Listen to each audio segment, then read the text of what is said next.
Debates. We all have these passionate, friendly arguments with people from time to time about the things that are most important in life, especially when it comes to fights about different characters in media in a who would win scenario. Personally, I love debating about these topics, but I also hate them, because sometimes these fights have an obvious clear winner, but there are so many gaslighting D-writers that it can be frustrating to try to convince them that their so-called GOAT can be beaten by the opponent that's obviously better in every way. Like the rap beef with Kendrick against Drake. Even though this was Kendrick's first rap beef, he was obviously going to win, because no matter what you say about Kendrick, he actually takes this rap stuff more seriously, lyrically, melodically, and spiritually, 10 times more than Drake. He was going to win regardless, but lo and behold, the amount of meat riding I witnessed from the Drake fans, they still trying to find ways to say that Kendrick lost after bro is dancing on his grave with his wife and kids. Like, look at this streamer, bro. He dead at reported Kendrick's music video for hateful and abusive actions, when Drake made a music video to diss him first. Bro, I'm crying. Nah, but arguing with a D-writer can be so OD sometimes. Even with this age-old debate, Sonic versus Shadow. Now, it may sound like a D-writer, but if you look at this topic and say, oh, Sonic wins, of course he wins, he's the main character, I'm sorry to tell you, but you're wrong. You need to leave. What? I'm right. Look, make sure to watch the entire vid, because I'm about to show you that having Sonic as the victor in this battle makes entirely no sense.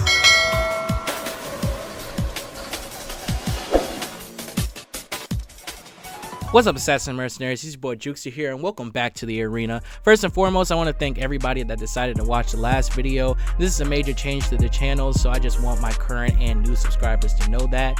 Also, I forgot to mention in my last video that I'll be trying to upload weekly every Saturday, starting today. With that being said, getting straight into the insanity, I know y'all are typing in the comments crazy right now. From the claims I just insinuated, I don't blame y'all. Y'all probably gonna be like, Sonic is obviously going to win against Shadow. He's faster than him. Sonic and Shadow have constantly gone band for band with each other in terms of speed. Plus, with Chaos Control, it practically doesn't matter. He can teleport and stop time. Well, Shadow can't even use Chaos Control without a Chaos Emerald. Bro has been seen using Chaos Control without an Emerald in multiple games. Literally in his first game with his boss fight with Sonic, his own game in the last story, and even recently in Sonic Forces. Well, Sonic is better because he's the only character that used the fake emerald to perform Chaos Control. Is this not the canon IDW comics, where Shadow is using a city of fake emeralds to perform Chaos Control to destroy the Shadow androids, none of which Sonic and his friends could beat on their own? Is this not him using these same fake emeralds to Todoroki them into a spire for a king like himself? Is this not bro teleporting all of them into space after they were set to detonate?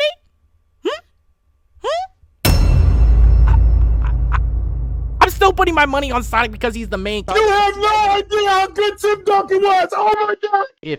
If Sonic and Shadow's battles are usually ended in a stalemate, then how do you think Sonic will win if Shadow Rock Lee's his shit by taking off the weights on his wrists, which are basically his inhibitor rings, to get serious? Then what? Bro is always holding back against this man. Plus, I just want to point out that in the IDW comics, Sonic and Knuckles were getting dog walked by Super Neo Metal Sonic, and Shadow surprise attacked him, somehow one-tapping him out of his super form. Oh, say less. And for some reason, nobody talked about him. It's almost like he's so proficient in using Chaos Control that he can do that to anybody in his super form. Just wanted to let y'all know that real quick. Just real quick. Have I finally shut the comments up now? Alright, good.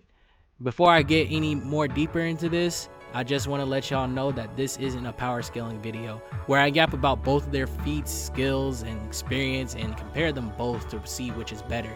This is more of like a rant video. So if you are mad about anything that I say or have said, argue with your mums.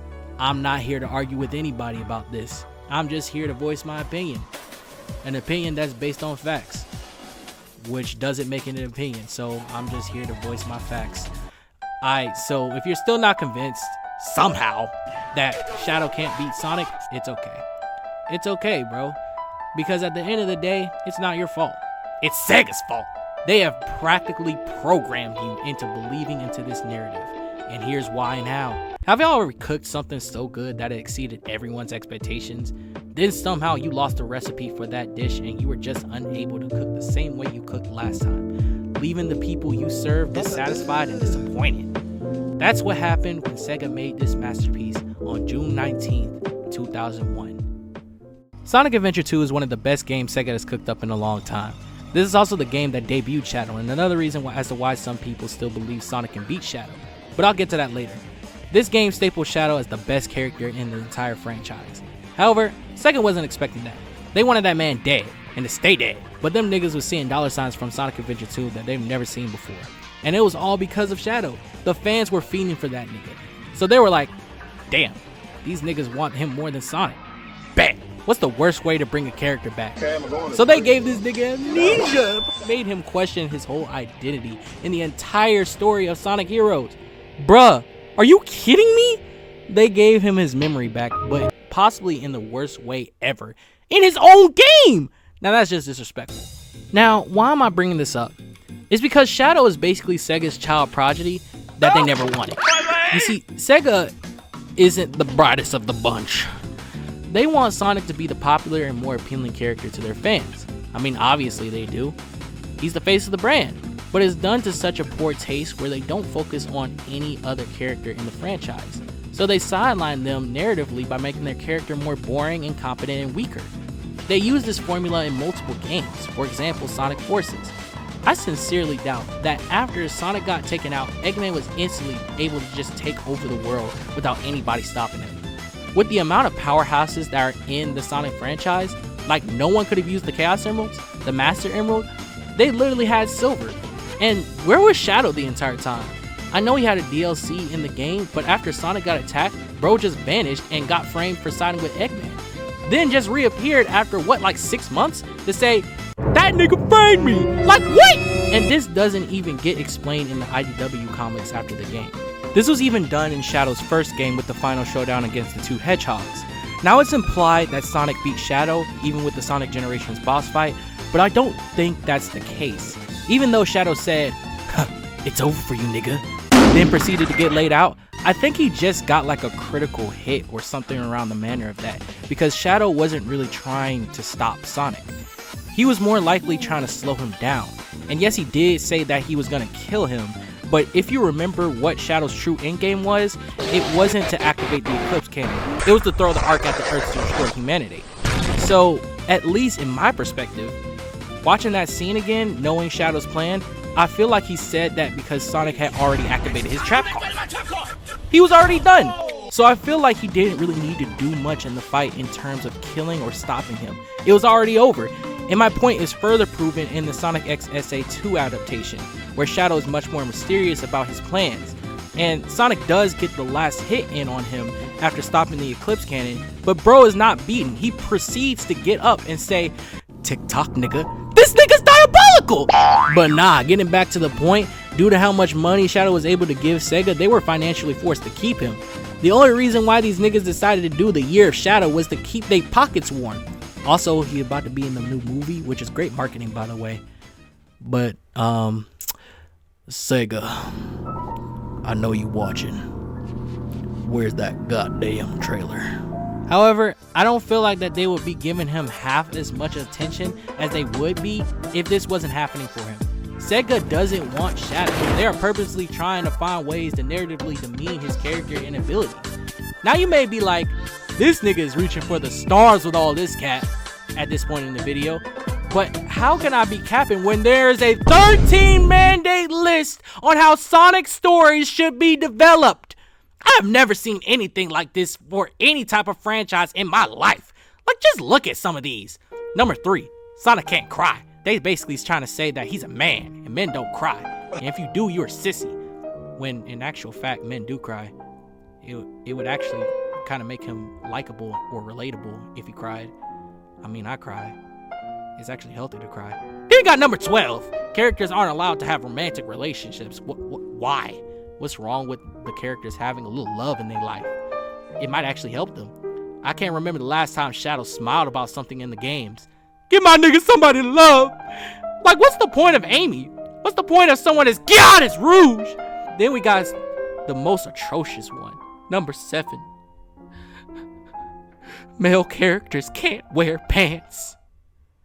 So, you're the cause of this monstrosity. I was only 7 when I was trying to find some Sonic X the show! Shadow character pictures to hang on my wall. And this abomination showed up because y'all don't want to keep the pants on. Y'all don't want to keep they pants on.